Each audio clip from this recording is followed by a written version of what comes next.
कळलं तुम्हाला? काही दिग्दर्शकांचा प्रभाव बघितला तुम्ही, भीती धाक बघितला तुम्ही, आम्ही काहीच सांगू शकणार नाही. बायको आत्महत्या करायला तयार झाली, आत्महत्या करायला तयार झाली, बायको परत मिळणार नाही. नवीन वर्षामध्ये अनेक सिक्रेट्स आणि गुपित उलगडणार आहेत आणि त्यासाठी आता आपल्यासोबत सुबोध सर आणि स्वप्नील सर आहे. तुमचं खूप खूप स्वागत आहे महानगरमध्ये. थँक्यू. आता मी पोस्ट बघितली तुमच्या दोघांची, त्याच्यामध्ये असं लिहिलं होतं, वाळवी आगामी वर्षामध्ये नवीन वर्षामध्ये अनेक सिक्रेट्स ओपन होणार आहेत. काय आहेत नेमकं हे? आरती सांगितलं तर तुम्ही पिक्चर कसा बघणार? हो नक्कीच, ते तर गुलदस्ता ठेवणार माझ्या आहे तुम्ही, पण दिग्दर्शकांनी तर माझ्या बोलण्याच्या आधी कॅमेरा आणि माईक दोन्ही माझ्यापासून त्यांनी दूर करून टाकलं. तुम्ही ट्रेलर पाहिलात का? तो आला आणि ट्रेलर थांबवला, त्यामुळे काहीच बोलता येणार नाही. हे बघा, लाईट बंद झाली. कळलं तुम्हाला? काही दिग्दर्शकांचा प्रभाव बघितला तुम्ही, भीती धाक बघितला तुम्ही, आम्ही काहीच सांगू शकणार नाही. माझं आत्ता कोणतरी तोंडचं पाणी काढून गेल. बघा खरं आहे. नक्कीच ट्रेलर पाहिला. ट्रेलरमध्ये अनेक मिस्ट्रीज आहेत. जोपर्यंत आम्हाला समजणार तोपर्यंत तुमची एंट्री होती सुबोध मी भावांची. का आलो हे कळेपर्यंत ट्रेलर संपतोय, पण चित्रपटात या सगळ्या गोष्टी उलगडतील आणि मला खात्री आहे की हा चित्रपट एक रोलर कोस्टर राईड आहे.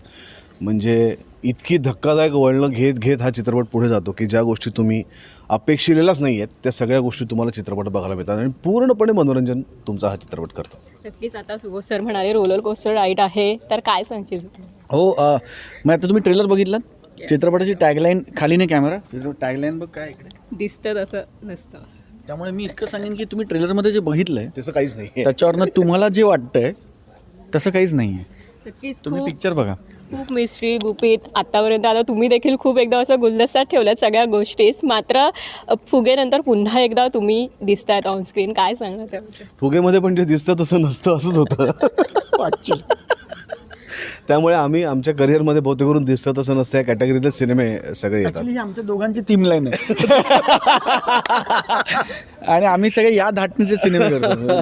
नाही पण गमतीचा भाग बाजूला, फुगेनंतर आम्ही परत एकत्र काम करतो, खूप मजा आली. आणि ते वाळवीसारख्या चित्रपटात येऊ शकलो आम्ही दोघे एकत्र फुगेनंतर, ही अत्यंत आनंदाची गोष्ट आहे.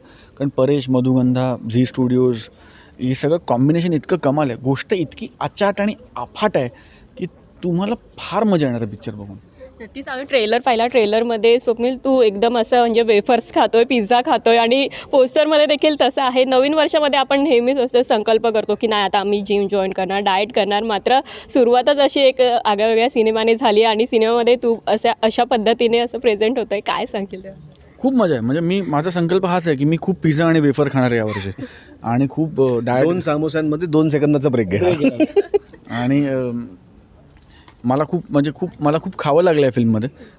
मला जे अजिबात आवडत नाही करायला खरं तर, आणि मी खूप डाएट कॉन्शियस आहे. आणि पण या चित्रपटात मला खूप तुला तर माहिती आहे मला इतकं खावं लागलं, मला त्याचं खूप प्रेशर आलं, त्याचं मला खूप वर्किंग करावं लागलं. आम्ही काही वर्कशॉप्स केले त्यासाठी, वेगवेगळ्या गोष्टी क्विझिन्स खाऊन बघितल्या आणि त्याच्यातनं मग पिझ्झा सूट झाला मला. पिझ्झा मला सूट झाला कॅरेक्टरला पिझ्झा मला सूट झाला.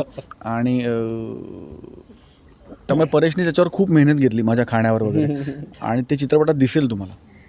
आता मी इंटरव्ह्यू देताना ऐकलं सर, तुम्ही म्हणाले की अमेरिकेच्या फेस्टिवलमध्ये सिनेमाला स्टँडिंग ओवेशन मिळालं आहे, त्याबद्दल काय सांगणार? ती बातमीसुद्धा आम्ही शेअर नाही करू शकलो. म्हणजे काय दुर्दैवाची गोष्ट आहे बघ की आमच्या सिनेमाला अमेरिकेतल्या साऊथ इंडियन फिल्म फेस्टिवलमध्ये सर्वोत्कृष्ट चित्रपटाचा बहुमान मिळतो. लोक 5 मिनटं उभे राहून, जगभरातली वेगवेगळ्या भाषांमधली लोक उभं राहून टाळ्या वाजवतात 5 मिनटं. आणि ही आनंदाची बातमी आम्ही कोणी शेअर करू शकत नाही, कारण तोपर्यंत फोडलेलं नसतं की ह्या चित्रपटात कोण काम करते. फक्त एक बंदुकीचं त्याच्यात चित्र असतं.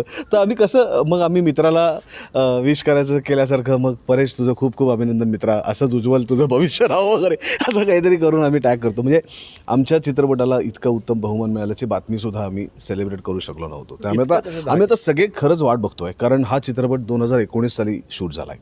2020 साली हा रिलीज होणार होता, पण करोनानी 2.5 वर्ष या चित्रपटाला पुढे ढकललं. पण मला असं वाटतं कदाचित जो होता आहे छिगली होत आहे, त्यामुळे 13 जानेवारी हीच त्याची तारीख असेल 2023ची.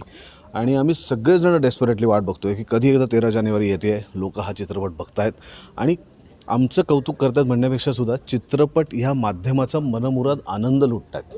Thank you so much. आणि तुम्हा दोघांना सिनेमासाठी खूप खूप शुभेच्छा. थँक्यू.